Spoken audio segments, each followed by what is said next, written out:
আসসালামু আলাইকুম ওয়া রাহমাতুল্লাহি ওয়া বারাকাতুহু। প্রিয় ময়মনসিংহবাসী, আপনারা অবগত আছেন ময়মনসিংহের দক্ষিণ ফুলবাড়িয়া থানা ঐতিহ্যবাহী নাঙ্গলসমুল গ্রাম যুব সমাজের উদ্যোগে বিশাল ইসলামী ওয়াজ মাহফিলের আয়োজন করা হয়েছিল। উক্ত মাহফিলে সভাপতি হিসাবে আসন গ্রহণ করেছিলেন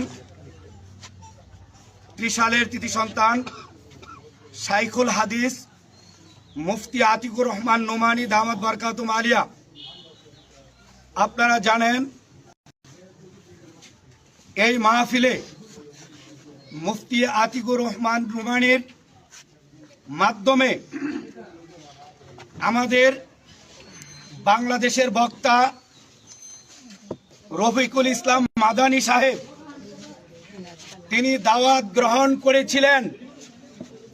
দাওয়াতের পূর্বে তিনি কন্ট্রাক্ট করেছিলেন 30,000 টাকা, বিকাশের মাধ্যমে তাকে 30,000 টাকা দেওয়া হয়েছিল। কি বলেন ঠিক কিনা?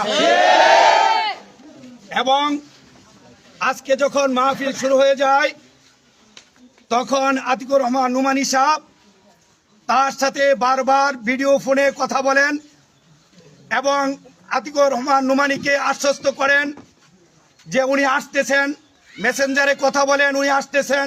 বারবার তার সাথে যোগাযোগ করার ফলে এক সময় উনি বলেন যে আমার গাড়ি তো নষ্ট হয়ে গেছে, আমাকে আরো 15,000 টাকা পাঠাতে হবে।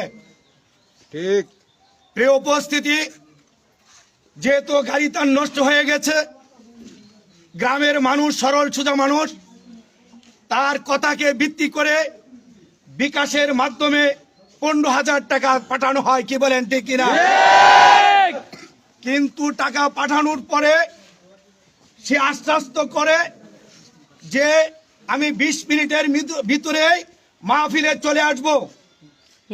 আমাদের সভাপতি মুফতি আতিকুর রহমান সাহেব উনার কথা অনুযায়ী উনি শ্রোতাদের সামনে উপস্থাপন করেছেন উনার বক্তব্যের মাধ্যমে যে 20 মিনিটের মাধ্যমে আল্লাহর রহমতে এই রফিকুল ইসলাম মাদানী এই মঞ্চে উপস্থিত হবেন।